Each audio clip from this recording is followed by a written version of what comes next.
Hello and welcome to the Just Interesting podcast, Season 5. Contrary to announcements made last week, we are actually in Season 5.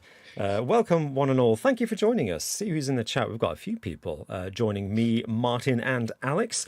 We've got P. Greg, James Linton 17, Aaron Lee, Heath McComb, Matt Lanson, Paul Atwell, Jade Dent, Cozy Martian, and Ethan Walker, who's in Bulgaria right now, which is an interesting place to be. Whereabouts? Sofia, the capital, or elsewhere? Plovdiv?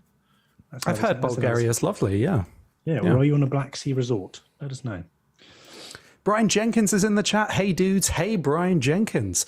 So, Robin, before we jump into the episode this week, I feel like you should probably explain the Season 5 a little bit. Where did we come to that conclusion? Well, in the ongoing drama of the quiz victory and Martin retaining the trophy that he really shouldn't have had for the entirety of the last season, which technically belonged to Alex. Alex and I realised that our maths didn't work out, and although we'd only had 4 seasons by our reckoning, somehow Martin had won 2 seasons, Alex had won 1, and I'd also won 1, which meant that we must have had at least 4 before the latest one. So we're actually on Season 5 now. Ridiculous. Season 5. And Martin does have the trophy. It is his right, although Alex definitely deserves it at some point. At some point. The thing is, hold on. This is HQ. You know, the FA Cup. They don't. I don't think they give it to the teams, do they? They give them a replica or whatever. They give them a shitty replica. But the main trophy stays HQ. Martin, it stays in no way, shape, or form is your house HQ of Just Interesting. It stays in a glass cabinet, i.e. the car. Oh my gosh. And that's the cabinet, trophy cabinet. And it stays there. And then people get to admire it if they come recording in progress. They come looking around the car. You said... Why is it in your car? Why is it... it's not anymore. All right, it's all right. I'm not sure it is now. I think it might be in the cupboard. Luckily, Robin, you brought up some stuff. Luckily, we'll be having many more quizzes to decide who is the winner for this season. And today, thankfully, no tension at all because it's Martin versus Alex. We'll see who will be the victor. As you can see from the almost empty leaderboard next to my head, if you're watching us on YouTube, Martin has 1 victory. That is all this season. Alex and me have none. So will Martin continue his barnstorming lead, or will Alex tie, and it'll be like a repeat of last time where Robin just very slowly watched the two of them get further and further ahead. Never mind, because before we get to the quiz, we'll be discussing the Ghost of Kyiv, which is a fascinating, I'm going to say ghost story. Ghost is in the title. Yeah. Okay. It's an interesting way of approaching the story for sure. Yeah. Well, it's an interesting story. Who is the Ghost of Kyiv, and were they ever real? I think that's the important question. 2 important layers there. But we'll be getting to that after we've been discussing things we learned this week. And before that, I've got to read you today's riddle, fellas. Oh, yes. Yeah. Riddle me this. And this goes for everyone watching us live on YouTube. We're live every Monday, not just exclusive to our Patreon supporters and YouTube members, but for everybody. Please do come along and join us live on YouTube. And if you're not already subscribed and given us a like on YouTube and you enjoy what we do, then please do consider doing so. But this riddle is for everyone. And the riddle is, the more of me you take, the more of me you leave behind. What am I? The more of me you take, the more of me you leave behind. What am I? We'll be answering that. Okay, revealing the solution at the end of the episode. And people in the chat, feel free, if you're in the chat, to put the answer in. But be warned, Martin and Alex might read the chat. Oh, yeah. So I'm trying they might get I'm some trying ideas. to avoid it. Yeah. The more of you take. Okay. We'll bear that in mind. I mean, we've had a couple of questions in the chat about this already, I think. So I feel like I should ask you both. Firstly, how are you? But particularly in the context of this historical day in Britain, because today was the day that our Queen Elizabeth II was buried. Did you watch the funeral? It was indeed. Did either of you watch the funeral? Snippets. I've seen snippets, but I haven't seen I didn't sit down and watch the whole thing, which I felt bad about because today is a bank holiday in the UK, so we've got technically the day off work. I had a few things I had to do, but typical. Yeah, typical with you're dealing with American and non-English clients. They kind of don't necessarily adhere to the same customs. but yeah, I did feel bad. I was kind of out on a walk when the funeral was taking place. But hey, Yeah. I was also working today, so I did not get the day off as many people in Britain did today. That's mad. I did see some funny clips on social media, though. Funny clips of the funeral. Great. Nice well, one. the Nice the clip of the Australian news not recognising the Prime Minister, Liz Truss, as she got out of her car. That was really funny. That was the highlight that I saw. Yeah. But no, I didn't see any of it, to be honest. Well, I'm glad that the three of us were loyal subjects of the Crown and watched the whole thing. Let us know in the comments if you watched it, especially if you're not in the UK, if you're not on UK time. Please do let us know if you watched the state funeral of Queen Elizabeth II and what you thought of it. Don't get too rude. She's dead. Let's show some respect. But I'd like to know, fellas, what you learned this week. So, Martin, what did you learn this week? I learned, well, it's a bit of a story. I'd like actually at some point to maybe make this into a slightly longer piece, but I'll give you a bit of an overview anyway. Yeah. So, post-World War II, we're into the Cold War era. So, fear of communism, Reds under the bed, and the CIA in particular trying to stop the spread of communism across various different countries and stop rebel uprisings was quite a big thing. Communist rebel uprisings happened all over the place. And one of the places that this happened was in the Philippines. So in the Philippines, this guerrilla group basically sprung up and they needed to basically crush this resistance as quickly as possible. So post-World War II, the USA gave independence to the Philippines, but there was a whole big thing about whether it was actually made them independent or not. But anyway, basically they were afraid that communism would spread through the Philippines. And so the way in which the CIA decided to crush this was to tap into superstition and folklore. So there was a particular monster, or like a folklore beast called Aswang, ASWANG, and this particular monster they believed was on this in the Philippines and would cause lots of nasty things to happen to you. Anyway, what was it called, Martin? Aswang. Aswang. Robin, do you have anything you want to say about that? It looks like you want to say something. Did you want to make a comment? I would be terrified of an Aswang too. That's all I'll say. Sorry, Martin. Sorry, please continue. And the way in which the CIA decided to deal with this is that they basically quite brutally killed some of these rebels, took them down and killed them, and then they pincered like holes into their necks and hung them upside down to make it look. This was like the classic kill of Aswang, this mythical creature, this beast. And they made it look like Aswang had done this. So the locals were scared of potentially being the next victim of Aswang. So they were like, okay, well, if you're a rebel and you're actually against, and you're trying to push Soviet propaganda, this is what Aswang, this local beast, will do to you. And people were scared to join the rebels after this. Wow. And so they crushed the resistance using this mythical creature from the Philippines.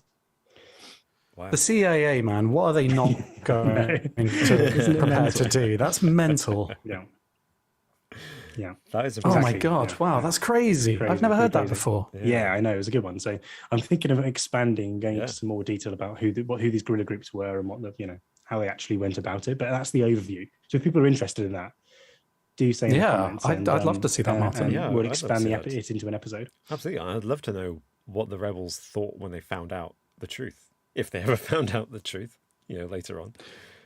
Well, yeah, I think it was some years later that actually it came to light, as most things are with the CIA. Yeah. So that's my interesting bit of the week. That's great. Alex, can you top that? Probably not, but I thought as we were talking about the Ghost of Kyiv this week, that I would learn a little bit about a rather nasty Russian leader. Not the one you're thinking of, though. I learned about the Empress Anna Lovanovna, who ruled for 10 years between 1730 and 1740. Yeah. And she had was known for her eccentricity and also for her cruelty. She had a vulgar sense of humor, and one notable incident from her reign involved forcing a prince called Mikhail Alexeyevich Golitsyn to become her court jester.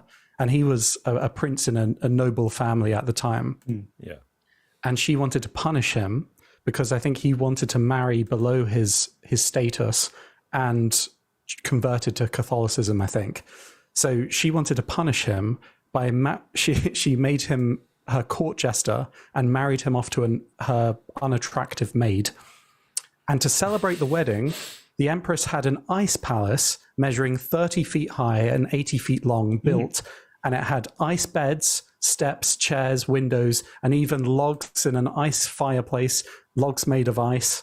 And Prince Golitsyn and his bride were placed in a cage atop an elephant and paraded through the streets to the structure to spend their wedding night in the ice palace. And it was a Russian winter night. In the dead of winter, they had to spend all night in this ice palace. And Empress Anna told the couple to make love and keep their bodies close if they did not wish to freeze to death. Good advice. And eventually, they survived when the maid traded her pearl necklace for a sheepskin coat from one of the guards. Right. But yeah, that was just quite a bizarre thing a horrible thing that she did during her reign. And apparently, Ice Palace, wicked. Ice Palace, cool. Freezing to death. Yeah, literally. Cool. Yeah. Forced marriage and horrible execution method, not so cool. No. She also kept a rifle by her window so she could just blast birds whenever she wanted to from her window when she felt like she just wanted to shoot something. So that's just, it tells you a little bit about her as a person. Yeah. What a dickhead. Yeah. And she died on the 17th of October, 1740, at the age of 47 from a kidney stone that made for a slow and painful death. So Good. there's some kind of karmic justice there. Yeah, nice. Yeah. Good. But yeah, that's who I learned about this week. Wow. I mean, you two have come up with some great stories about ingenuity. Horrific in both cases, to be honest. Horrific. Yeah, there's a weird common theme going with both of our bits we've learned this week. The human mind. What can't it do when it's unshackled from all responsibility and consequence for its actions? Oh, dear. My story is nowhere near as ingenious as that. In fact, it's kind of the opposite. But I was watching some of the funeral today, and obviously there's a big thing when you saw dozens of Royal Navy sailors carrying the carriage with the coffin on today. Yeah. Like loads of them lined up, carrying these ropes, pulling them, and some behind the carriage in case it starts to slip downhill or something. And I thought, why do the Navy, why do loads of people pull this carriage? It kind of feels like that's a job for horses. And I looked it up, and apparently the tradition of the Royal Navy pulling the monarch's funeral carriage doesn't go back further than Queen Victoria's funeral in 1901, I think. Because that was also in Windsor, and it wasn't in Windsor. I can't remember where it was now. Anyway, no, it was Windsor, and they had to pull it up from the train station up to the castle, which is up a hill, and it was on a cold winter's day, and apparently the train was late with the coffin and the carriage with the ropes. French hello. champagne. Hello. Where did that come from? Hello. Oh, the French champagne sounded. Oh, really? I didn't hear that. I didn't hear that. Oh, I heard that. Interesting. What? Bizarre. What? Bizarre. It's the mysteries of OBS. It's the just ghost in the happened? machine. What The just Orson Welles happened? ghost in the machine. I just heard Orson Welles going, the French champagne. What? And There's the people in the chat heard it comments say too. they heard it. Weird. I guess we'll never know. Amazing. Was that you, Ghost in the Alex? machine. That was That's one of the emotes, me. though. That's an emote, right? It might be because someone has just followed us over on Twitch, Robin. That could be what's happened there. Twitch open. I don't have Twitch open. Oh. No, but someone might have followed us and it might have triggered it. So, but that's a good Amazing. excuse to Someone's plug the Twitch channel, What a great twitch.tv/just_interesting, where Robin plays board games. And I've just started playing a new game of Bloodborne over there. So Feel free to go and Dick follow. Turpin. Alex has created Dick Turpin. And Beautiful. are you still... And you're only allowed to use a pistol, right? Yeah. And as we've already just established, if you do go over and follow us now, then it will disrupt the podcast even further. Alex, you just cursed us. Genuinely, Sorry, Robin. Yes, Victoria. I am so confused by why that notification came through, but it's wonderful. Someone followed us over on Twitch. So yeah, Queen Victoria, cold winter's day, and they were waiting for ages, and in the cold weather, the ropes got a little bit brittle, and as the horses were struggling to pull the coffin uphill, the rope snapped. Oh no. Yeah, and the horses slipped, and one of the horses injured themselves on the ice. So the Royal Navy just stepped in and picked it up and pulled the carriage. Can't rely on these horses. I know.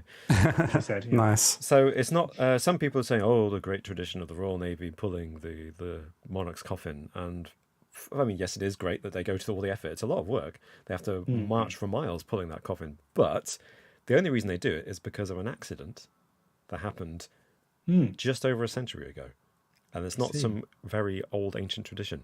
And the best part of this story is that nobody knew that this had happened until 1935, when at the funeral of George I want to say 6th, but I could be wrong, 6th or 7th. And at his funeral, an old man who had been present at Queen Victoria's funeral was giving an interview to a reporter and just kind of let slip. Like, well, let's hope the rope doesn't break again, something like that. And prior to that, no, because it was in the age of newspapers, but photography was in its nascency, certainly no mass media. So in 1901, it was much easier to hush up the fact that the ropes had broken on the carriage, and claimed that the Royal Navy had volunteered their services in honor of the monarch. Oh, interesting. Nice. Oh, thank you. I'm glad you found it interesting. That lives up to the name of this podcast, at least. So Matt Lanson says about the soundbite that just came through. Says the ghost of Orson. Yes, this has turned into a very spooky podcast, hasn't it? Did it happen again? By the way, not yet. No, not yet. Okay, no. Okay. Interesting. Very strange. I think someone did go over and follow, but. Right. But there was someone followed a few minutes ago, so I think that must have been Must have been. Oh, it's great that they're following us, especially when we're not streaming right now. Fantastic. Just have a quick look at the comments, see if anybody's said anything. Oh, Matt Lanston says, as an ex-forces, felt proud to watch the funeral. Which forces? Was it the Royal Navy? And did you know that about the Royal Navy and the reason that they carry the carriage, or pull the carriage, I should say? And Jux Interior's in the chat. Jux Interior, nice. Jux Interior says, Bram Stoker's Haswang was a horrifying sight. Very nice. Nice, very nice. Funny you should mention Bram Stoker. There may be a video in the very near future on the YouTube channel related to Bram Stoker. Yeah. I mean, it's worth saying, isn't it, that people subscribing on the YouTube channel at the moment, if you're listening to this at a later date on a podcast platform of your choice, you'll be in for a whole treat of videos in the next few months. We've got some cracking videos planned. So make sure you go over to Just Interesting on YouTube and subscribe, hit the notification bell so you don't miss out. Let's just say people who are over on YouTube, over on the subscribe, Patreon or YouTube members might just have something a little bit extra over the next few months. It might be something quite significant that we got in the works. I don't want to give too much away, but there's potentially something quite exciting coming up. I'm excited for it, and I hope you two are excited for it too. And I hope that our Patreon supporters and YouTube members will be equally excited when they finally see it ahead of everyone else. It'll be a special little preview. But I believe it might be time to get into the main topic of this podcast. Wouldn't you say so, fellas? I agree. Absolutely. So, bring it on. We're going to talk about the Ghost of Kyiv.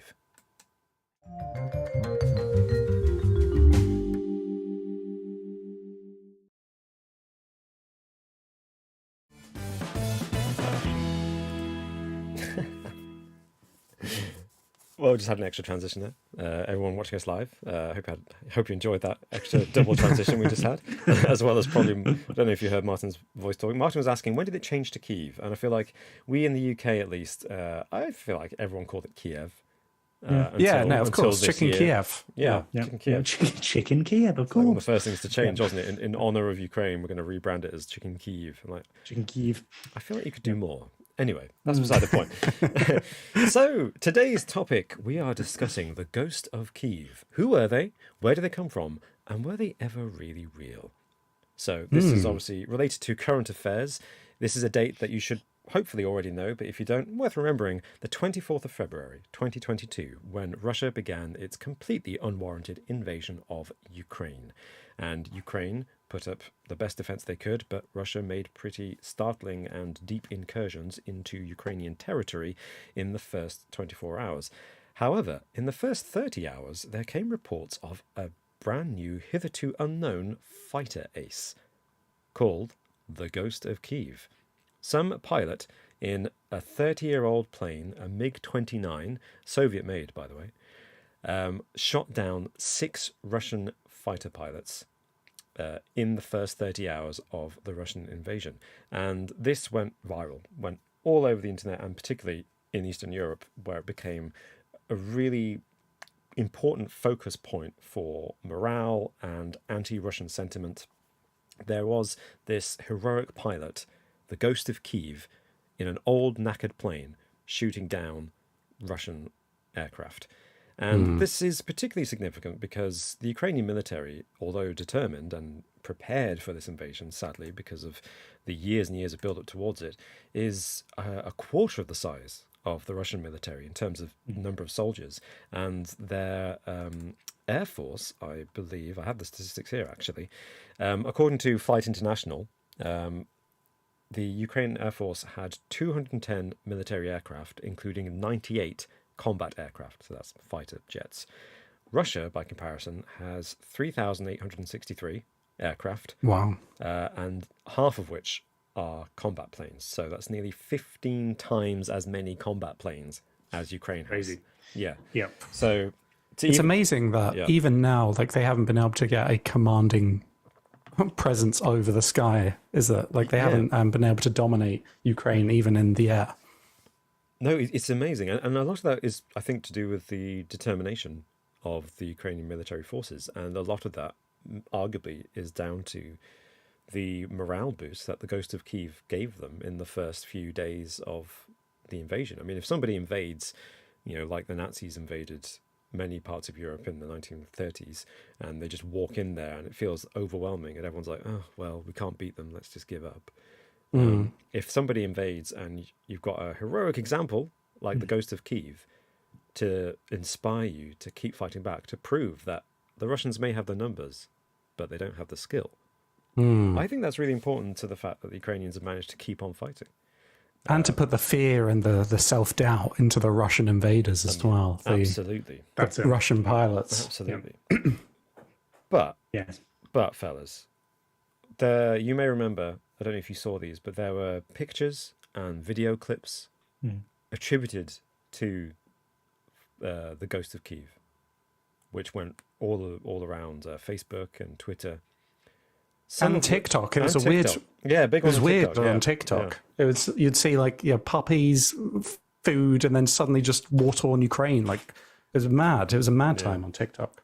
Yeah, it's pretty crazy. They talk about the first televised war being Vietnam, and now what we see. This is, for me, this feels like the first properly not televised, but the first war that's been so publicized to a disturbing degree. Really, like, it's so public.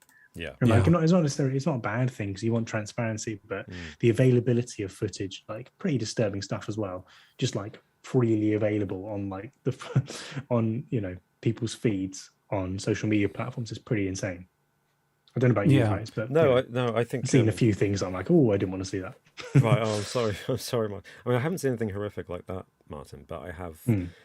I've actually wished more wars were reported as extensively as the Ukraine war, because like Russia alone under Putin has invaded several other territories that we've just kind of, stuff's going on in Georgia and Chechnya, stuff. Whereas Ukraine is like, it's the war in Europe, the generation-defining war. And I feel like there are lots of wars in every continent that a generation defining whenever they happen, and we would do well to report on them a bit more. I'm not quite sure why Ukraine has captured the attention of the West quite to the extent that it has. I do agree, though, Mark. It feels like it's like a social media thing. Like it's you never know like what thread is going to have something horrific in, which doesn't seem like it would. It has been the case with anything else. I think maybe it's the proximity to with this for us in the West with this one. Possibly, I think so. Yeah. So I think you're right. There's social media is relevant, of course, because this is how the Ghost of Kyiv became a hot topic. And I was going to say similarly in the first, I think it was probably the first day or first 40 hours at least, the soldiers of Snake Island, if you remember that as well. The heroes of Snake Island. I believe that they were killed, weren't they? The people defending it, but there was the whole. Well, no, because or were they? That's a good question. Well, one of them survived at least, right? Well, they became kind of martyrs, didn't they, for saying, Russian warship, go F yourself, and then they died, and they posthumously received like the highest honors that Ukraine could bestow upon them. But then it was revealed that they were taken prisoners; they didn't actually die. But it's all kind of the narratives that are being pushed. I think partly intentionally, partly not intentionally, like just based on the information available. But ultimately, it's to whatever can bolster morale at that point of time. And I find that so fascinating how it plays out, especially in the social media age. Yeah. Well, what's the big problem with social media?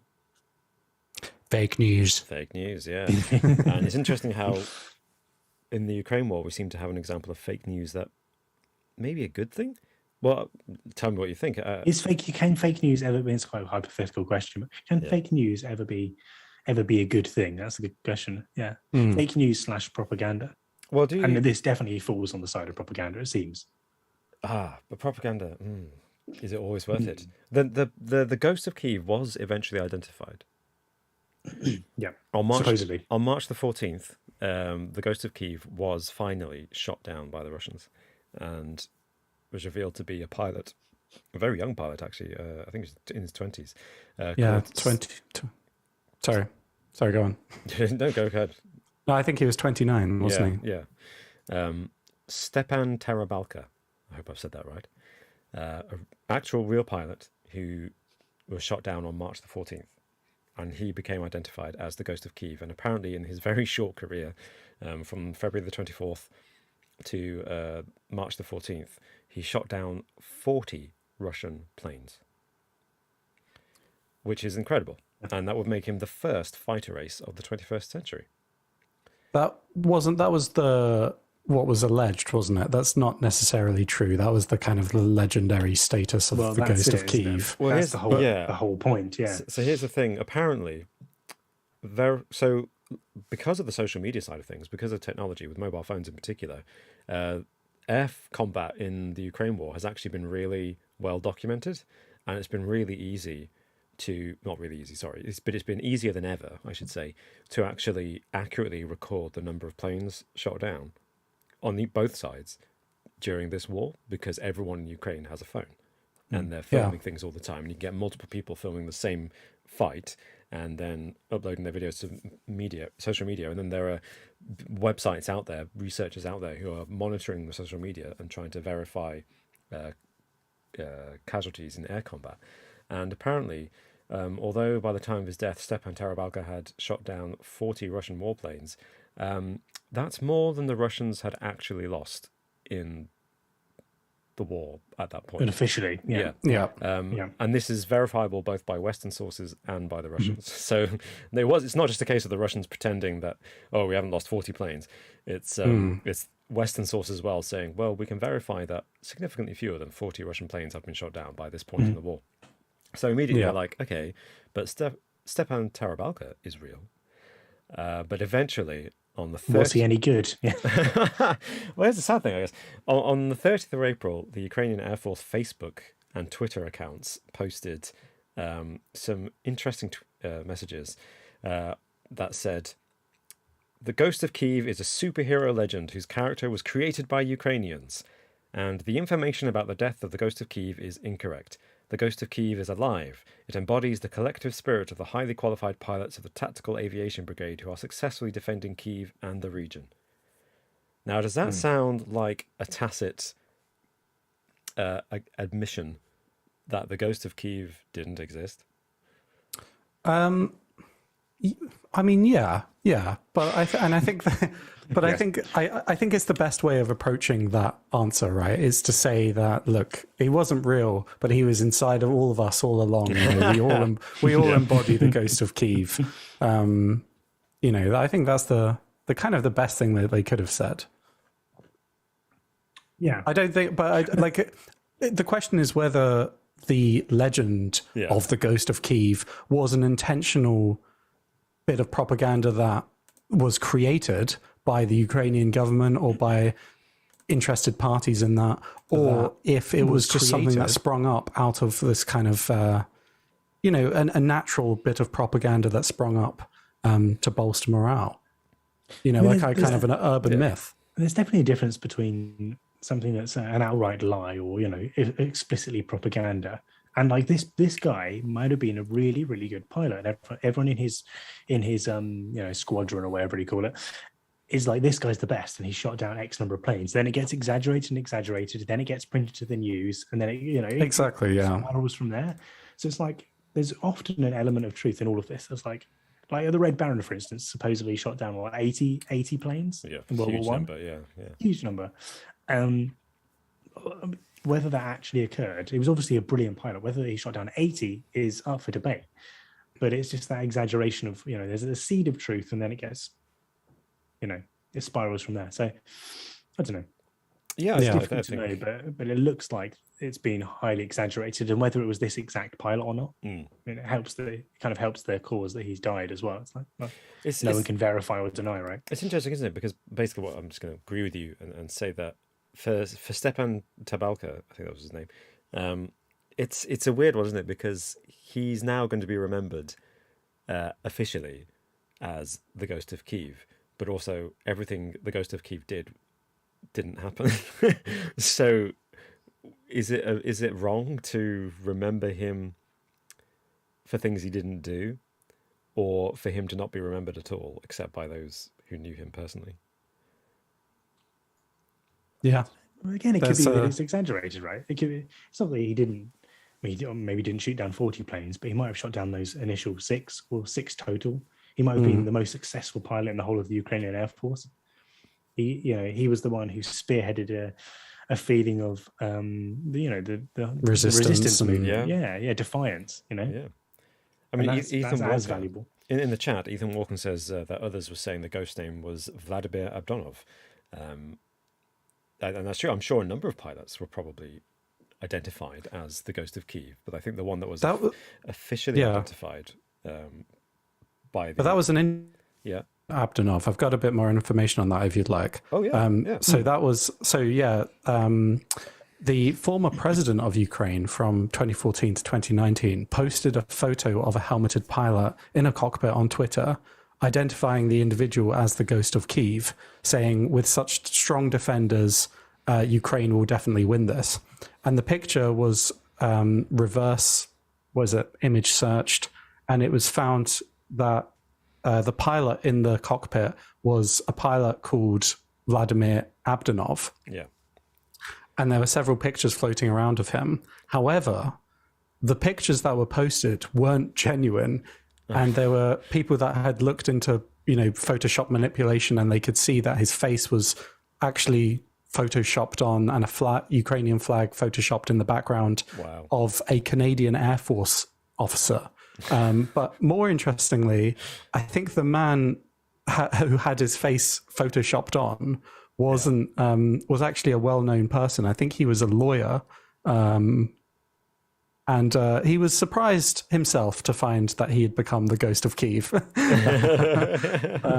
Oh my gosh, I didn't know I could fly a plane. Oh yeah, he was an Argentinian lawyer from Buenos Aires who was fascinated to learn that he'd become the Ghost of Kyiv. And as someone else noted in the comments as well, that there was some of the footage that had been posted showing the Ghost of Kyiv in action was actually from video games. It was video game footage. Yeah. It wasn't even That's crazy. real. Someone could even think that they could use that and get away with it. Imagine doing that in like the 90s. Yeah. It's crazy. Well, there was also other footage that was from military exercises or previous wars, wasn't there? That was attributed to, and I think it's a weird one because I think it may be a case a bit like memes, right? And Alex, you point out already that this was a sensation on TikTok. There's the negative side of fake news, are people pretending these clips are something else, and then there's that loving side of the internet where people are like the meme type side, where we're going to take this concept and apply it to something different. And if you know the meme, you get the joke. But if you're an 85-year-old person logging onto the computer for the first time and you see this video, you're like, oh my goodness, that's real. And then it becomes fake news because somebody's been duped because they're not in on the joke. And I wonder to what extent the Ghost of Kyiv, given that it was a social media sensation that was boosting the morale of the Ukrainian people, to what extent people were using this video game footage to just join in on the propaganda rather than to actually create fake news, if that makes sense. I know what you mean. Just to say, oh, look, it's the Ghost of Kyiv, whilst posting in their minds really obvious gameplay footage. When actually that was duping some people who had never seen that kind of gameplay before and just imagining it as that's what it actually looks like type thing. I could see that. Yeah, definitely. Yeah. So, I mean, just is there anything like this? Is there anything like this at all? Is this new? Is this a new thing? This kind of morale-boosting propaganda that is officially fake, but now legendary, and therefore still having the power to boost morale? Yeah, well, I had a look into this, and one that was particularly interesting to me was a Soviet. So you're looking at the other side of the coin. Soviet World War II legend of the Panvilov Guardsmen. Okay. So the Panvilov 28 Guardsmen were this legendary unit of Soviet soldiers who basically, as the German tanks were heading in around Moscow in 1941, 1942, they died basically battling to protect the city in the freezing temperatures. And so for like 70 years, everyone believed that this was the case. And so in the last few years, there was basically meant to be a feature film being created about these people, and this was backed by the cultural ministry in Russia as well. And then it turned out that actually this was wasn't true. So they thought this was true for 70 years, and so some of the soldiers that were said to have died in this particular defense of the city actually hadn't died at all, and had lived on years afterwards. So these legendary 28, almost like the 300 of Sparta, had lived on way past but the legend to carry on despite the fact that they were still alive. So even the fact that some of these people who supposedly had died defending the city of Moscow were still alive, that this legend had carried on regardless. So it's kind of worse, isn't it? Where you're alive and you're like, I did that, and everyone's like, nah, they all died, mate. No, I was there. You're dead. I was dead. Wow. And so so it was made up purely as a propaganda piece of these incredible people who defended to the bitter end in freezing temperatures, but actually it turned out to be bollocks, which I think is probably a recurring theme, or like exaggerating the past, or at the very least making up completely, or at the very least exaggerating the past, right? And those are the two that a lot of it falls into.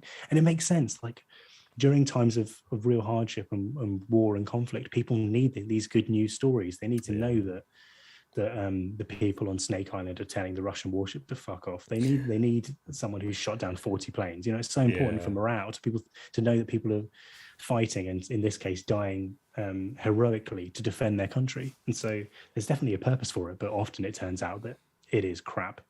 As the 2028 Legends of Panvilov proves. Don't print the truth, print the legend. Exactly. Very good. But I mean, this is obviously not a new phenomenon. You mentioned earlier, Martin, the Red Baron. There's a few more examples I found that were quite interesting to me. So someone in the comments, Ethan Walker, I think, mentioned there was, oh, where's it gone? Ethan, you always hear stories of snipers that have hundreds of kills, which is similar. And something Zaitsev was one of them, wasn't he? The Russian. Yeah, but the story I found is not of that guy. It's during the late 1980s, reports started cropping up of anti-Russian female sniper mercenaries wearing white-colored winter sports attire. The legend describes these women as blonde, Amazon-like, nationalistic biathletes turned anti-Russian mercenaries, and their nickname became the White Tights or White Stockings. Is this propaganda or erotic fiction, Alex? What is this? But what's interesting about this is it doesn't seem they come predominantly from Baltic states, and they seem to have been present in a lot of Russian conflicts around this time. So, like the Chechen War, the Soviet Iraq invasion, Soviet-Iraq War. Anyway, yes, that happened. But it doesn't seem to have come from any kind of specific origin. But Russia just seems to have an obsession with this. There's no evidence of any of this, but they keep accusing countries of training female snipers, like having sniper mercenary groups. They keep accusing them. Even in I think as recently as 2014, during the invasion of Crimea, a Russian politician mentioned female sniper mercenary groups working in the area. I don't know what it is with Russia's obsession, but there's no evidence of this. I mean, it's hard not to read some horrendous sexism in that kind of thing. The enemy stoop so low as to get women to fight their wars for them. And I mean, the implication I would say is to encourage anyone fighting on your side to kill women, right? That's basically what they're trying to do with that kind of propaganda. It's like, it's weird, kill the women, those dangerous female snipers in particular, wearing winter sports gear. Sounds very James Bond, doesn't it? Yeah. It does about. Another very similar example to the Ghost of Kyiv, which might be a kind of, it's probably not the most recent, but a recent similar instance, is Colonel Toom or Colonel Toon in the Vietnam War. He was apparently an ace pilot in the Vietnam Air Force, and he was apparently the highest scoring ace in the Vietnam People's Air Force, apparently taking down as many as 13 or 14 US aircraft. Wow. However, so he's Viet Cong. Yeah, also officially, the highest scoring ace in the Vietnam Air Force was a man called Nguyen Van Kock, and he was served in the 921st Fighter Regiment, and he apparently had 9 kills. And what's interesting is he was paraded as a war hero. He met the leader of Vietnam. He was, his techniques were taught in flying schools, and his skills became well known to American pilots. But after the war, researchers have been unable to find any records of this Colonel Toom. And when they've asked, Vietnamese military leaders, or even this Nguyen Van Kock man, who was Colonel Toom, no one knows who they're talking about, which is interesting because if he did exist, they would be parading him around, or would have paraded him around just like this guy Nguyen. So where did this legend of Colonel Toom come from? You may have guessed, but it was probably an American serviceman who came up with the idea of this scary Vietnamese Colonel Toom pilot. And it was, I think the rumor and the legend surrounding him was exacerbated by an American pilot named Randy Cunningham, who stated and gave interviews that he'd shot him down in a dogfight in 1972. He apparently engaged a MiG-17, and it had the branding 3020, which among American pilots was Colonel Toom's branding. But the problem was the Vietnamese Air Force, they kind of swapped planes quite often, so that, there was no guarantee who would be flying the plane anyway. And anyway, yeah, they shot them down. But this became a kind of pro. In the end, they kind of flipped the script and made this into a kind of pro-America thing of like, yeah, he took down Colonel Toombs, this Classic, big scary bogeyman. Make it into a movie. Come on. When actually he never existed, as far as records show. Anyway, there seems to be no or very little evidence for Colonel Toombs. But in this instance, this wasn't propaganda that Vietnam had come up with organically. They had their own pilot that they were parading around. This was like America had come up with this idea in response. I guess so. Yeah. Which I thought was quite interesting. It's just like a weird compulsion for you to create an enemy who's better than you, to kind of inspire some sense of like the white tights. Ultimately, but ultimately, you do take them down in the end. I guess is the America. They just wanted it to be like a war film. They wanted the film element to it, probably. Wanted that. I mean, so just to kind of bring this kind of these different examples together, what's your overall thought, both of you? I want to know what you think. Is it better or worse to have these things, these fictional propagandist folk heroes? Are they damaging, or do they do more harm than good? What do you think? It depends what side you're on, doesn't it? Yeah. I mean, I feel like in terms of war and the horrific acts that happen during war, I'd rather there be no war and there be no need for this, In terms of the horrific things that happen during war, this is probably pretty low. Worrying about like fake folk heroes is horrific thing, pretty low on the agenda. Yeah, it's true. No, I think it's good for morale, isn't it? And it serves a purpose. It's not a terrible lie, is it? It's more on the lines of a white lie, isn't it? It's like exaggerating the truth as opposed to making up a lie, I imagine, in most cases. So I don't see it as that bad. But then, of course, I'm speaking on the as a supporter of Ukraine on the whole. Yeah. I mean, I'm so grateful that the Ghost of Kyiv may have had a really important effect in galvanizing the Ukrainian people at the very beginning of the war to help them then form a counteroffensive, which has so far seems to be going quite well. Touch wood.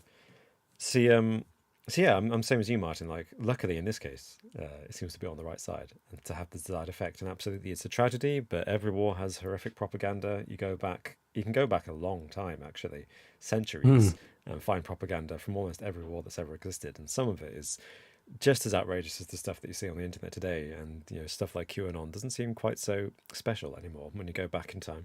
But I think I would rather, like Alex, I would rather war didn't exist. But if war has to exist, I think I would rather celebrate real heroes than fake heroes. Even when they have a good effect, like the Ghost of Kyiv seems to have had for the Ukrainian people, I think it's sad that real heroes aren't necessarily going to get celebrated the way that they ought to be. Hopefully, as the Ukrainian government themselves have said, they themselves owned up to the Ghost of Kyiv being fake and said, now the record is set straight. We know the Ghost of Kyiv isn't real, was never real. But it's, the Ghost of Kyiv is in all of us, as you say, Alex.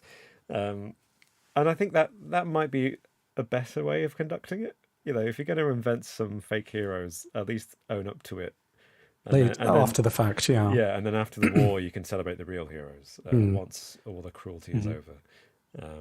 But just, if anyone's interested, currently, as of today, I believe, the statistics are that the Ukrainian forces have lost around 40,000 wounded and killed up to this point, and the Russians have lost around 54,500, I think. Where are you getting those figures? Because I've seen a variety of figures. That's the problem. This is my kind of averaging of different sources, right? Because there's a fantastic website I foolishly clicked on, which what's it called? Actually, no, I won't say its name. Actually, no, I will, just in case you click on it. It's uawar.net, and it's about the war in Ukraine. And it has, when you click on it, you get the statistics for Russian casualties. And then it has a tab, and you click on Ukrainian casualties. And the Russian casualties are actually very accurate. It's reporting them quite accurately. But then you click on the Ukrainian tab, and it just comes up with a big page that says, "Heroes never die." Right, yeah. Okay. And there's no statistics Here we are. at all. And I mean, obviously I'm on their side, but I'm also like, that's not how history is done. That's not the way things should be. No. Anyway, of course, Ukraine has launched a counteroffensive, which has taken the Russians seemingly by surprise, and they've regained at least 3,000 square miles of territory, I think they said. Or square difficult to kilometers, gauge how big that is compared to like yeah, what's been taken before, right? I think someone in a news article compared it to the size of 2 greater Londons. Yeah, which is huge, which is massive when you think about it. It is for London, the UK, and it's I think it's strategically significant as well because it brings them very close to controlling some very important supply routes, which may be key. If they can get them before the winter sets in, then that gives the Ukrainians a big advantage over the Russians when the Russians make their inevitable counterattack. However, Russia, I think, still has a fifth or something of the country under their control. A significant proportion of Ukraine is under Russian control. They have the Crimea more or less locked down, and there are all kinds of stories of human rights abuses taking place there. So one can only hope that things go the right way, and maybe soon the Ukrainians won't need to make up any war heroes, and they'll have enough of their own to boost their morale. Well, fingers crossed. Fingers crossed. Yeah. But let's see what the comments say. And in fact, it's time to talk about our favourite comments of the past week. Woo! I don't know if you want to read ones out from videos that have gone up on our YouTube channel in the last week or so, or if you'd rather just address the chat, feel free, fellas. Well, RecU97 actually has a great comment in the chat at the moment, kind of as a summation of my feelings, and I think maybe our feelings on that. Fake heroes in war, true heroes afterwards, which I'm interpreting as initial early stages. This Ghost of Kyiv figure was, hugely instrumental in boosting morale, but now the war's still going on, but afterwards you can announce who the true heroes of the war were, and when the dust has settled. And I think that's probably a good balance there. Yeah, I think that's right. I think that sums up what I was just saying. That was very succinct of you, RecU97. Stop putting me to shame. I've got a comment from Dope Doge. Says, congrats to Mick Jagger for outliving his secret lover, Queen Elizabeth II. So there we go. Something I didn't know, but hey. Wow. Oh, was that in our last podcast about the monarchy? That was on the last podcast. Oh, unusual fact about the royal family. Indeed. I also have another comment from last week's podcast. Yeah. Taco Cat says, I love the idea of you guys rating different things, most plausible English UFO sightings or Fast and Furious films. Ooh.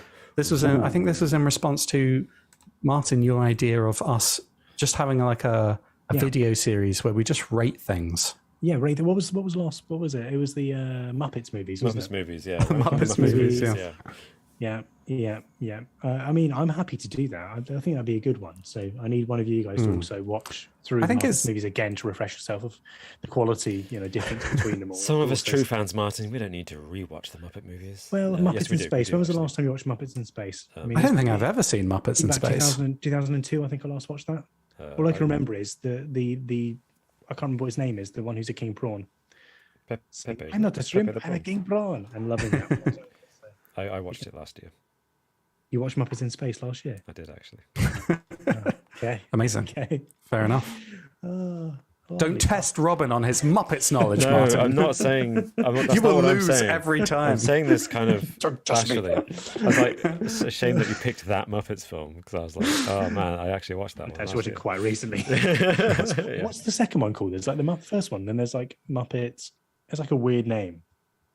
What do you mean? Because there's Muppet Movie and there's Muppets Take Manhattan, isn't it? No, but what's the other one? There's another... There's one I haven't seen, and it has a strange name. I can't remember what it's called. It is cool. I think I've only seen Muppets Treasure Island and Christmas Carol, obviously. They are the best ones, I think. Oh, yeah. Oh, yeah, The Great Muppet Caper. Oh, yeah. Never seen that one, but I've seen the rest of them. I think The Great Muppet Caper. I may be getting them confused because it's been ages since I saw the others. We're back on the Muppets again. I can't believe this. There's one of them, and I think it's The Great Muppet Caper, which is the one where they're in a film. It's a bit like It's a bit like Christmas Carol and Muppets Treasure Island, where they're playing characters in the story, but unlike those two, it's like a movie within a movie. I think I remember that being a thing. I can't quite remember. Anyway, at a certain point, I'm going to have to jump in and just change the subject immediately because this could go on viewers for are dropping. This could go on for hours. Yeah, Archaic Art says rate Bond movies. That way, Martin and me definitely. Yeah. We've rated the themes before, haven't we? Not officially on a video, but we've gone through them. I've got my Bond themes spreadsheet, Robin, and I've got my Bond theme spreadsheet, rating them all, from excellent to poor, color coded, which I think you should get involved with, to be honest. Oh yeah, I'd love to see that. Yeah. I might leave you guys to do that one because otherwise I'd have to watch dozens of James Bond films. No. The themes. You could do them. You could do the music. You could do the themes. Yeah. Oh, the themes. Okay. Yeah. I could do and that. then for the movies one, we can do it without you. If you really insist. I mean, you could just watch them all, Alex. It's worth it. Is it though? Is it? Why do people complain that there's too many Fast and Furious films, and then have their silence is deafening when it comes to James Bond? The amount of James Bond films. You know what got me the other day? There was someone on Twitter. I think they're using their Twitter handle was actually something like MCU Forever or whatever. And then when the Indiana Jones segment happened at the Disney 23 Expo last weekend, they tweeted saying, Indiana Jones, how many more of these are they going to make? I'm like, you get 4 flipping Marvel movies every single year. We've had one Indiana Jones movie 14 years after the last one. Let me have this, mate. Let me have this. The thing was, I was going to defend Bond against Marvel there by saying that Marvel movies are fairly similar, but then again, James Bond movies are fairly similar too. James Bond movies literally repeat. They reboot all the time. It's the monopoly. The same film. Whether it's the same film or not. Yeah, exactly. I think I think the James Bond films. Sorry, this is digressed. So I'll keep this brief. But the James Bond films are honest about the formula. They're like, we know you know what the formula is, so here you go. Whereas Marvel movies are like, hey, this one's different, and then you watch it, and you're like, it's the same as all the others. Anyway. Not going to complain. I actually just watched Thor: Love and Thunder. Quite enjoyed it. Actually, to digress even further. I haven't seen that one. To digress even further, have you guys been watching the Lord of the Rings on Amazon? I haven't. No, is that any good? Is it good? Rings of Power. Everyone's been hating on it. I'm actually really enjoying it. Nice. The reason being, it's a slower pace, right? I don't know the history and the law. I don't know if it's inaccurate. Right, I don't care. I don't. Quite frankly, it's fantasy. I don't care if the law's not quite right. Does Jeff Bezos does he pop up in it at all? Like, how does if you were Jeff Bezos, I'd cameo in that for sure. It's of course it's slower paced. Of course it is. It's a TV show, isn't it? It's based over. I don't know how many episodes. I haven't looked, but I know 8, 10 in the season. So it's a slower pace, but it's good. Yeah, I'm chilled out. I'm watching it. Nice. Okay. It's good. Nice. Yeah, I feel the production is ridiculous. The production is insane. Yeah. Like, they've obviously spent a shit ton of money on it because it looks great. Oh right. Okay. Yeah. Does it actually look? Ethan Walker, Jeff Bezos as Gollum. Yeah, I can see that. Yeah. Yes. I'm just gonna. He insisted on playing Gollum. Like, everyone were like, we can make you like an elf or like a really good main character. Just like, make me Gollum. I know my place. Well, we will be moving on very shortly to the next phase and the final phase of this video. Today's podcast will conclude with the quiz. But before we do, I just want to quickly address the sudden spate of wonderful James Bond comments we've got, because we rarely get to talk about James Bond on this podcast. So I'm just going to say, it's carrying on. Herr Astronautenhelm, welcome, by the way, says, I never watch any Bond movies. But then Brian Jenkins retorts that I just watched Goldfinger for the first time in years. Holds up well, other than, the horrible misogyny. Good point, well made. Adam C says, I guess in response to the question of why the formula of Marvel movies is a problem, whereas the formula of James Bond movies is not a problem, he says, is it because James Bond is actually good? Whew, shots fired. And Archaic Arts says, I used to feel like Alex about Bond movies, but my husband got me to start from the first one, and I've been very entertained. No, I will say, like, I've got no problem with James Bond. What I dislike is the hypocrisy when it comes to things like Fast and Furious. Like, why hate on how, and like you said with Indiana Jones, Robin, like, you know, if there's room for James Bond to have a million films that are all essentially the same, then there's definitely room for Fast and Furious to have 9, 10, 15 films. They're going to conclude after 11. We know this. I know. But also with James Bond, I mean, just watch Casino Royale. That's the best one. You don't need to watch anymore. That's fine. The 2006 one, you mean? It is great. Yeah, you can just watch that and then you're done. You don't have to watch any more James Bond. It's you just if you want another one, just rewatch it. It's it's the best. That is a potential solution to films in general. If you really like that one, you don't need a sequel. Just go for it. I was actually going to open this podcast with a question, which was okay. Well, hold on. I'll ask it next time. I'll ask it next time. Yeah. I've seen an error. I've seen an error from Hair. But I played Goldfinger on the N64. I think you mean GoldenEye. The N64. But we'll leave that. Yeah, I bet he was odd job. Matt said, absolute banger of a game. He's doubled down on the mistake. Oh, no. They're remaking that, aren't they? Aren't they bringing Xbox? Microsoft is bringing GoldenEye back for the Switch, and maybe it was just the Switch. I can't remember. I feel like at some point during this discussion on James Bond, someone should edit a clip of just your voices slowly fading out and it zooms into my screen in black and white and just slowly the music fades in with all around me are familiar faces. Sorry. All right. Hello, darkness, my old friend. Those of you listening to this at a later date, certainly on the audio version, might have missed that entire conversation. We might have cut it out because this has gone on for quite a while. But for those of you joining us live, please do stay tuned because it's time for the quiz.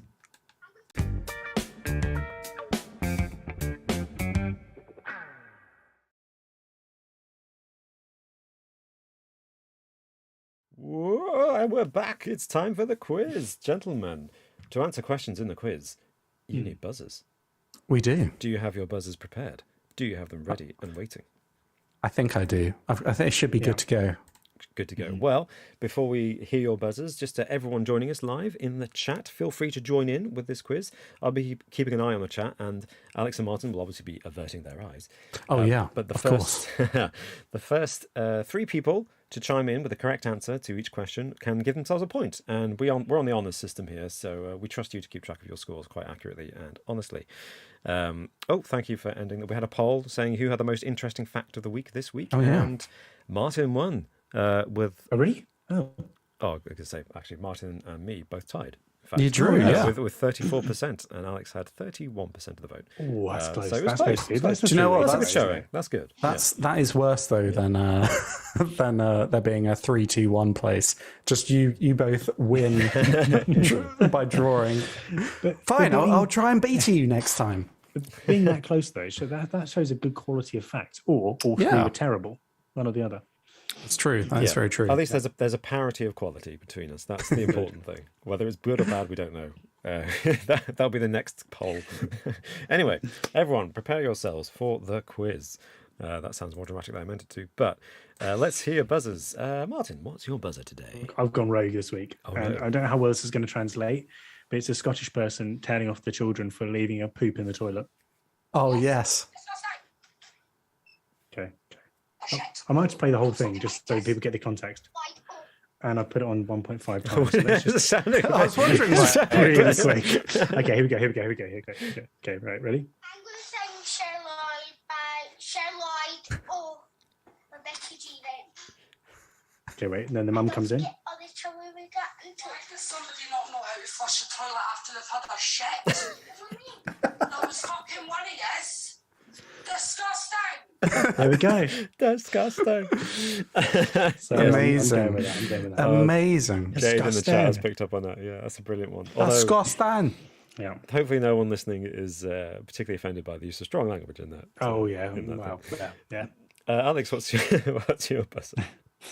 I've gone for a classic, and a classic for a reason. What is the charge? Eating a meal? A succulent Chinese meal? Nice. Democracy manifest. You know, I think yes. Also one with strong language. Yeah. You know what? That has become a bit of a widespread internet meme in the last 3 or 4 years. I'm going to say that us 3 knew that 10 years ago. A long time before it became a... Yeah. Yeah. It went round where we worked. It went round like a long time before that became a thing. For those of you who don't know, it's a man. Don't worry. It's a man getting arrested in the most kind of politest way ever. Well, I don't know. He's a bit drunk, and he's just says, "What is the charge? Eating a meal, a succulent Chinese meal." I see you know your judo well. Yes. Yes. What does he say about his... He Very doesn't talk posh. about his penis as well. Speaking of which, today's Get your podcast... hands off my penis. Was it just me, or did anyone else pick up on the whole Randy Asswang and cock that came up naturally as there was part of the lots of stories it. that we were talking about? I was just like, what? Lots of going on cock-related there? shit coming on. Yeah. No one thought of that, Robin, combination. at all. That was just you whose mind went straight down. But, Well, that was the first question, Alex, and you failed. So that's a point to Martin. No, it's not really. Now that we've heard your buzzers, time for question number 1. And it's a closest wins. So hopefully an easy one to start. When was the Statue of Liberty built? Just the year will do. What a shit. Yes, Martin. Oh dear. Apologies, anyone who's offended. Let's go for it was built in Paris, wasn't it, and then donated to America. I don't know, like late 19th century, maybe like 1885. Yeah. Okay. Alex, do you have a guess to make? What is the charge? Eating a meal? A succulent Chinese meal? yeah, I'm thinking very similar. I'm going to say 1875. Ooh, okay, a decade earlier. Martin gets the point. He's only... What? I'm afraid a year out. 1886 Oh, for God's sake. is the answer. Cool. Yeah. Well done, Martin. That was an excellent guess. And those in the chat had a similar idea. Everyone was in the late 19th century, except for Sam the King 25, who said 1250. Was that a typo? Europeans hadn't even made it to America by then, as in what is now the United States of America. Obviously, Vikings, we know, made it to Canada. And all. Anyway, so Heath McComb guessed 1888. I think that's the closest that I can see. Oh, Ethan Walker also. Ethan Walker also guessed 1885, same as Martin. So snap. Ethan Walker and Heath Very McComb, nice. I think, get some points, and then no one else is really that closer than them. So give yourselves a point, those two. Very nice. Question number 2. What was the first Disney feature film? Democracy manifest. What is the charge? Ooh, yeah, I mean, you're both on it there, but I think I heard Alex first. Yeah, I think so as well. Thank you very much. I assume you would. Yeah. I don't know if this was the first feature film or if this was like a, I don't know. I'm going to say it. Was it Snow White and the Seven Dwarfs? That is the correct answer. Yeah. Yes. Yeah. Well done. That was 1937 that came out. It was a huge hit, highest grossing film after Gone with the Wind, I believe, for a long time. Okay. Very long time. And we got some, people in the comments. The first 3 to get it were Matt Lanson, Ethan Walker, and Adam C. Well done. Recce 97 sadly guessed Cinderella. Not right, but close. Was that like 50s? Yeah, early 50s. Question number 3. In olden days, lodestone was commonly used to make what device? Lodestone. Lodestone. Lode stone. In olden days time. In olden days. Yeah, I said in the olden old. daes because In the old. historically, yes. Lodestone. Oh. A shit. Yes, Martin. I don't know. Dear. Lodestone. What do you use a stone for? Like, I don't know, like used to make soap. Okay, that's incorrect. No idea. The charge. Eating a meal? A succulent Chinese meal? Okay, yes, Alex? I'm going to say like ceramics plates. No. I'll give you a clue. Okay. Lodestone is a naturally magnetic material. I was fucking one of yes. Yes, Martin. Magnetic. Yeah. Go on, say magnets. I dare you. Magnets. Yeah.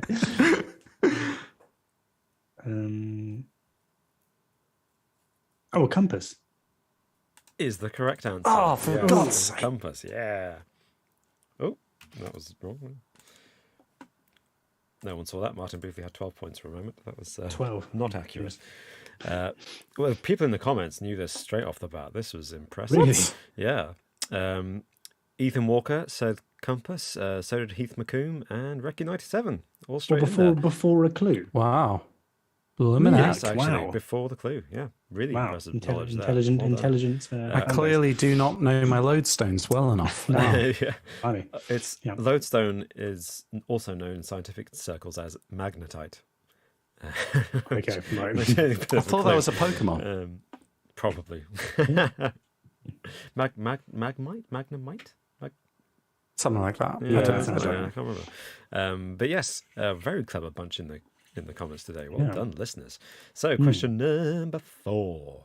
It's What's the score? 2-1 2-1 to Martin. to Martin. Damn. It's Okay. going to be a close one. Question number 4 is a true or false. So you might want your fingers on your buzzers. True or false? What is the charge? Eating a meal? A succulent Chinese. Yes, Alex. True. Well, I'll complete the question and then I might be generous and give you a second chance. Our nose and ears never stop growing. Do you not know how to flush the toilet after they've had a shit? Yes, Martin. So this is a thing that's constantly said, isn't it? It's like they don't stop growing. Like Alan Partridge, he's 43 now. Oh my god. I think it's probably actually going to be false. I think that's false. It's one of those things that's common misconception. Yeah, false. It is false. It is false. Well done. Look, I rolled the roulette wheel and I put it all on red. It's fine. I accept the consequences for that one. No, it's a shame because if you said you had a 50-50 chance, I was half expecting you to get it right. But yeah, Martin's correct. Your nose and your ears do get bigger over time. This is true, but it's not because they're growing. It's because they're made of cartilage, which has no real structural integrity, and gravity. Floppy. Just over time, gravity has an effect. Fair enough. Many things get droopy as we age, and ears and noses are 2 of them. 3 of them. There we go. That's a good explanation though, because it is like, it's true, but it's not true for the reason that most people think. Yeah, that's why. That's interesting. I thought it was a good one for true or false. Yeah. So, question number 5, and it's 3-1 to Martin. Oh, sorry. Before I say it, I should check in with the chat. Who got that one last one right? Yeah, and the answer was false. Yeah. The first 3 people to guess false were Jade Dent. Well done, Jade. Matt Lanson and Adam C. Nice. Well done. Very good. Putting me to shame. After I explained the reasoning, Matt Quick commented saying, explains why my granddads are the size of satellites then. I assume you're talking about his ears. Well, so question number 5. I may get the pronunciation of this wrong.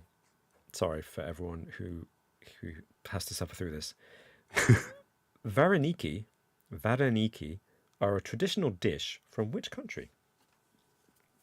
Oh, what? How do you Vareniki. flush the toilet after they've had a shit? Yes, Martin. This is my favourite buzzer so far. Bereniki is. I mean, the obvious one. It sounds like it's like an Italian pasta thing, doesn't it? But that sounds way too obvious. Way too obvious. Bereniki, yeah. See, this is why you need the tick, tick, tick thing, because Yeah, Martin no, is like just you I are. forgot. Yeah. Oh yeah, I tick, forgot tick, that was a new thing. Let's we got go in for season I don't know. 5. Yeah. Let's go for. Is it too obvious? Let's go for Italy. Italian. Yeah. It's not Italy. It's too obvious, wasn't it? Damn. What is the charge? Eating a meal? Yes, A Alex. Well, I don't know, but I'm going to go for another obvious one because I thought my initial reaction was Greece. Okay, yeah. I thought Greece. But it's not as right. well. That was- It's not right given your reaction. So It's not. Oh, sorry. I don't know why. I just realised. Yes, you're giving an answer. I can't have a conversation with you. Yeah. Greece is incorrect. I'll say it another way, because it may be my pronunciation that's throwing you off. So I'm saying Vareniki, but it could be Vareniki. Vareniki. What is the charge? Eating a meal? Oh, that was definitely. Succulent Chinese. I think that was Alex. Yeah. Veroniki. I don't know. Poland. No. Veroniki. Veroniki sounds kind of. I mean, we're speaking about Ukraine. What Ukraine? It is Ukraine. Hey, well done. It's funny because my clue was going to be these are the equivalent of Polish pierogi, which you both got there without me having to give you that clue. So yeah, well done, Martin. What is it? What's pierogi? I've been to Poland, but I can't remember having it. They're dumplings. They're dumpling. Oh, I did have some actually. They're actually quite similar to Chinese dumplings. They're kind of steamed dough with usually vegetarian or vegetable filling of some kind. Well, there's a big variety, and I can't remember what the Ukrainian versions have stuffed in them, which is different from the Polish ones. So we try to educate people who listen to this podcast, but we don't educate them on everything. The fact that they exist is sufficient knowledge for today. All right, people? I didn't find out what's in them. In the chat, it was a tough one. I think let's see. A few people guessed Greece, Latvia. Yeah, definitely in the right area, or the right kind of culturally. And we got Ethan Walker was the only person to guess Ukraine. Wow. And he did it with sound logic as well. It sounds Slavic, yeah. And you'd be correct. What was the sound logic? It sounds Slavic. Wait. Oh right, yeah. Apparently, fair enough. Slavic is what we get the word slave from. I have to double check that. Interesting. Just incidentally, I learned that the other day, but I meant to double check it. Because apparently, Robin. Sorry, Martin. Sorry, no. It just suddenly dawned on me that Martin has won 2 seasons of the quiz, and he's now nearly two games ahead of us. Yep. He's now nearly got 2 points on the board after one more question, isn't it? Well, if he gets the next one right, if Martin gets the next one right, he'll have won this quiz. So no pressure, Alex. Currently, we're only 5 questions in. It's 4-1 to Martin. There's plenty of time for Alex to come back. And the question is whether Martin will let him. So, question number 6. It's a closest wins, I'm afraid, people. No. So, be careful here. Closest wins. Roald Dahl, lovely, popular author. How many books did he publish? Oh, for God's sake. Jeez, right, okay. What? Did he publish books? I mean... I went first on the last one, so it's your turn. Manifest. What is the charge? Eating a meal? A succulent Chinese meal? Yes, Alex. Do you know what? I don't know. I mean, I remember we read some in school. I don't know. This could be like anywhere from surprisingly little to like nearly 100 or something. I don't know. I'm going to say he published 27 books. Okay. He was prolific though, wasn't he? He was absolutely. I think I'm going to be conservative, but I think it's probably like closer to like 85 or something. But that would be mental for me to say that and then lose. You're probably right. No, go for it. Go for it. Yeah, why not? My initial thought was 72. That was my first thought. 72 books. What came to mind. Okay, we'll go. So you're saying 72? Yeah, 72. Yeah. Alex, you're saying 27. Although 27. Now I'm thinking. Now they're all working out. Yeah, you flipped the number around. I see what you did there. Let me just actually, 27. No, I think I said 50. I think that's what I said. Robin's doing quick maths. Okay. What was the number? And then we can... Wait. Okay. 50 something. 41, 47, 68. Sorry. Oh, no. Sorry. No. I think if I'm correct, and you can double check this, Alex may be closer by 1. The correct answer. The correct answer is 49. Yeah. And I think that's 23 below Martin's guess and 22. Yeah, 22. Alex's Wow. guess. So Alex gets the point. By the skin of my yeah. teeth. Oh, that was a tense one. Oof. I've never been so challenged as the quizmaster as having to do that mental maths. That was quite difficult. Sorry for those. Comment in the chat saying comment in the chat saying that comment in the cat that the connection was a bit dodgy, so they didn't hear me say who the author was. It was Roald Dahl. We had a couple of very close guesses. Ethan Walker came through again with 50, almost spot on. Oh, yeah. That's close. But I think points to Recce 97 as well for guessing 52. Very close. That's very close. Yeah. Keith McComb was thinking more like Martin and went for 80. Interesting, though, there's quite a few people that were very conservative with their estimates. I'm kind of relieved that I didn't really underguess that. A few 11s, 7, 16, 14, 12. Yeah, no. What was it? 40 something? 49? 49, yes, sorry. 49 was the answer, yeah. Only 21 of which were actually for children. Okay. Interesting. Yeah, so the majority of his work was not for children, which I find fascinating. Yeah. On to question number 7, and the score is 4-2. And Alex, I hope you're not looking at the chat right now. I'm not looking at the chat right now, Robin. So, Why did you single me out there? Oh, because you're wait, just I was reading looking out at the answers chat. from the chat. Yeah, okay. I've changed tabs, don't worry. It's not because I don't trust you. Fingers on buzzers, fellas. Okay. Fingers on buzzers. This is going to be a close one. Whose monument towers over Trafalgar Square in London? Received manifest. And he didn't appreciate the way he was. I think I heard a little child talking first. So 100% I was first on that. Yep. Okay, fine. That'll be Lord Nelson. Nelson's column. Can you give me a first name? Admiral Nelson. I'm afraid. You really want to? See that chap over there? Get your hand off my penis! Yes, Alex. What? That would That's be ridiculous. Admiral Horatio Nelson. And you would be correct. Are you fucking serious? Well, I needed a full name, Martin. I said That is whose ridiculous. column. Everyone knows Nelson's column, so That is ridiculous. I didn't say Okay, what's this- the name of the column. this is an I absolute said- fraud. I said whose column. It's my turn to be quizmaster next week, and neither of you are winning. the big question, Martin, is That how do you is know absolutely how do you not know his first name? Well, ultimately, that I wasn't denying you the points, Martin. I asked for a first name before you said it. I gave you the chance. But it's fine. There's 3 more Right, questions. it's fine. You're No, it's currently fine. still in the lead. It's It's fine. 4-3. There's plenty of opportunity I know. for you to we'll seal leave the it at deal. that. It's fine. Seal the deal. Okay, so He's not happy with that. He's not happy with that one. That is old. we got a few. We got a few. Okay, it's fine. The annoying thing is, actually, as a I'm being- 0-0. I'm actually. It's not This will because be I'm a trying to rig 0-0. I'll things. make sure it's 0-0. I was just trying to be honest. No points. Okay. Will be distributed between anyone. Every single question in Martin's quiz next week will be how many fingers am I holding up, and then he just Yeah, he just it'll be changes questions about my childhood and life. Good luck. it. We've got a few people in the chat. Said Nelson. We got Ethan Walker, Java Dog, welcome, and P Greg were the first 3 to get in there. Someone did ask no clue. Sorry, there wasn't a clue. It wasn't necessary.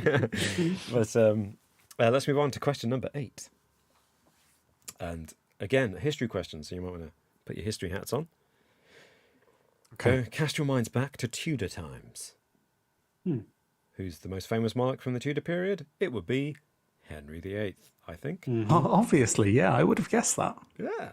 Question is, fellas, who was the first wife of Henry VIII? What is the charge? Eating a meal? A succulent Chinese meal? I think I heard Alex first. Was it? I think she was either first or last. Was it Catherine of Aragon? It was Catherine of Aragon. Yeah. Well done. You knew that too, Martin. Yep. Yeah. I'm impressed because I always get the order of his wives confused. He famously had 6 wives. Divorced, was it divorced, beheaded, died, divorced, beheaded, survived? Yeah. Yeah. It's funny how he thought about the future. I wonder if he came with that rhyme before he married. We got Wife number 4, he was like, look, I like you, but for the sake of this rhyme, or wife number 5, rather.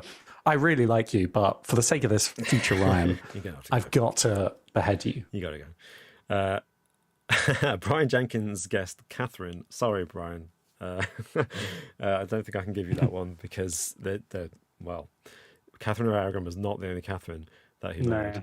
But Matt Lanson and Jade Dent and Java Dog were the first 3 to get Catherine of Aragon. Well done, you 3. Matt Quick is correct with the rhyme, yeah. And question number 9, and it's 4-all. Oh my gosh, this has suddenly become very tense. Ridiculous, but okay. Question number 9. Who was the last wife of Henry VIII? Eating a meal, a succulent Chinese meal. Democracy. Okay, that's I think it was Alex again. Well, I mean, I said it in the last one, so I'm going to go for it again. Was it Catherine Howard? No, it wasn't. Oh, Catherine no. Howard. Was it? Is that even a wife of Henry VIII, or did I make that name up? Second Okay. to last, I believe, yeah. Oh, damn it. Who survived? Who survived? That's the question. Was it?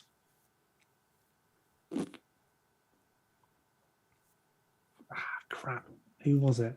So Anne Boleyn. It's not Catherine Howard. So it's either Catherine Parr, Jane Seymour, Anne of Cleves. I'm giving away the answers here, aren't I? Let's go for, I don't know, Catherine Parr.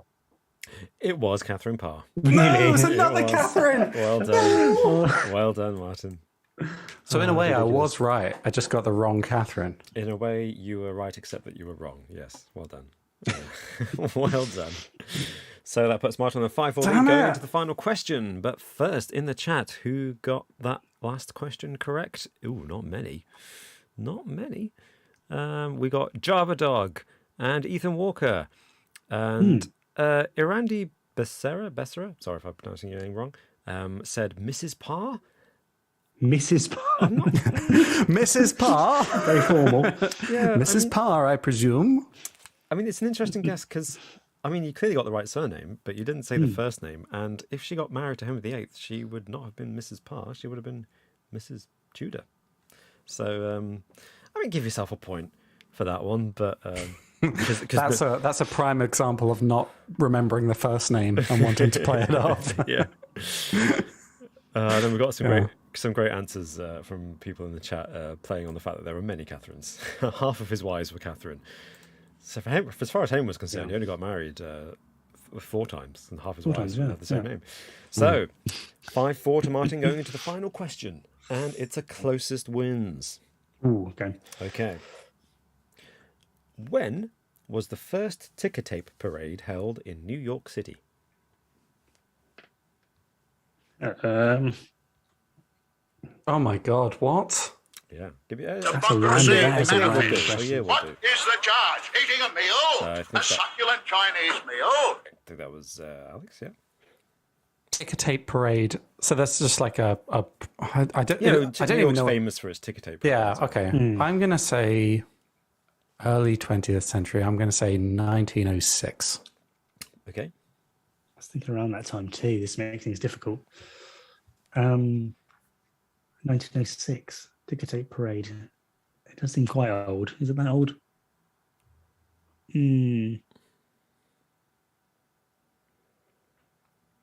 Oh, this is tough. This is really tough. You plonked that. You've plonked that date right in the middle of where I was thinking. Do I go early? You got to spin the roulette wheel, Martin. Which side are you going to go? Would Robin have brought this up if it wasn't surprisingly early? That's the question. Think of psychology here. Yeah, I'm going to go early. I'm going to go earlier. Okay. 1895. Okay. The twist is, fellas, I've already given you the answer. It was 1886. When the Statue of Liberty was completed. Oh, no way. Which means Martin gets it right. He was closer. And he wins the quiz 6-4. You're such a bastard. God damn it! No, I'm sorry. No. Well done, Martin. Congrats. Thank you. Next week's quiz is still going to be hard. Congrats. I'm holding the grudge on the. Oh, great. Fine. On the Nelson's. What was wrong with You that? didn't give the full answer. You didn't give the answer. No. Come on. Nelson Scott. I said Nelson. Lord Nelson. You said Nelson Scott, and then come on now. You went Lord Nelson, and I was looking for Horatio Nelson. Yeah. Get clued up on your rugby knowledge. There are multiple Nelsons. You've got to be specific. Get clued up on your club rugby knowledge. Oh, man. We wouldn't have got the point had we just said Catherine. You need the full name. Yeah, exactly. If it's going to be a rugby quiz, Martin, then Alex and I will go on general strike. And we will refuse to participate. No, it's fine. I won't make it clear until. Yeah, it will sound like closest wins. In what year, historically speaking, did this rugby player start playing? Yeah. So if you watch the leaderboard, hopefully a second point is appearing underneath Martin's name. Don't do it. No. Leaderboard. Yeah, he's doing it. Oh, I need to on the right tab. Oh no. He's got two notches under his name on the quiz leaderboard. But that last question, let's see who got it in the chat. Oh wow, a few people got cotton onto this. Oh, yeah. Recce 97 was the first. What to was guess. the actual answer? The actual answer was 1886. Was the same year that the Statue of Liberty was built, and Recce 97 guessed 1889. And then Matt Lanson and Ethan Walker both went for 1886. Or 1885, I think, Ethan Walker's case. But yeah, so you three, Recce 97, Ethan Walker and Matt Lanson can give yourselves a point. And I think that means probably everyone in the chat won. Because they did very well. They're very close. Nicely done. I wasn't keeping track. Matt Quick says, it's October. Which year, you ask? Every year. Oh, I see. Clever there. October was when the Statue of Liberty was completed. And Brian Jenkins says, that was such a great twist, Robin, you clever boy. Thank you, Brian. Yeah, no, well done. Thank you very much. I'm so bitter that I didn't think of that twist. Of course. It's comparable to Saw and Seven. What's in the box? Yeah, exactly. It's the answer we knew all along. But I mean, you might make yourself feel a bit better, Alex, if you had a successful attempt at the bonus question. Fine. I'll allow it. As has become tradition, it is a closest wins. And the question is, on average, how many hair follicles are there on the human head? That's insane. What? To the closest decimal point. No, just how many hair follicles? Oh gosh. Oh my. Oh my gosh. I think it's your time to guess first, Martin. Let's go for what in the tens of thousands, maybe. I don't know, like 20,000. Is that too many? Maybe. Average hair 20,000. That's too many. 20,000. Yeah, why not 20,000? I think it's a bit high, but yeah. You think that's a bit high? I was going to guess more than that. Do you reckon? Yeah, I'm going to guess. I'm going to guess 50,000. Okay. 50,000. Well, Alex, you're halfway there. The average number is 100,000. Wow. Yeah. Apparently, it varies between 80,000 and 120,000, depending on how hirsute you are. So, yeah, well done. I was surprised, actually, Martin, that you guessed that low. But I guess 20,000 is still a lot. It's difficult to measure. I don't know. Yeah, I don't know. Like, if you were to grab some of your hair, how many you get? How much would you get in a handful? I guess probably a lot more than you think. Yeah. No idea. I mean, in fairness, look at some of the comments. The answers are all over the place from similar type of guesses to. Is that a million? That's like a billion, right? 10K, a billion, a million, 15,000, 50,000. What did I say? 20,000. Yeah, you said 20,000. Yeah, which is closer than most of these guesses. 1 million, 5 million. 5 million. 100,000. Wow. Yeah. 6 million from Sam. Okay. Oh, Yeah. Wow. Yeah, well, that's why it was not a main question, because I thought it was just too hard to guess. So I thought I'd leave it out. It's like how many as a bonus steps? I question. think one time we had like a question of how many yards is it to the sun? It's like, what? Oh, yeah. That may be me. I don't know. How long would it take you walking at 12 miles an hour to the sun? Well, thank you for the quiz, Robin, and I'm very sorry I called you a bastard man. That's all right. That's fine. It was a good quiz today. I feel like the BBC being accused of not being impartial. both sides hate me. Oh no, oh well. As long as the shows you've done a good lovely job. listeners and viewers were entertained. And thank you so much for joining us for this live podcast. And thank you so much for listening to us on a podcast platform of your choice. And thank you also, a very big thank you to our Patreon members and YouTube members whose support makes this channel possible. Thank you all of you, for being here for us. And I guess we'll see you next time. Bye-bye. Bye for now.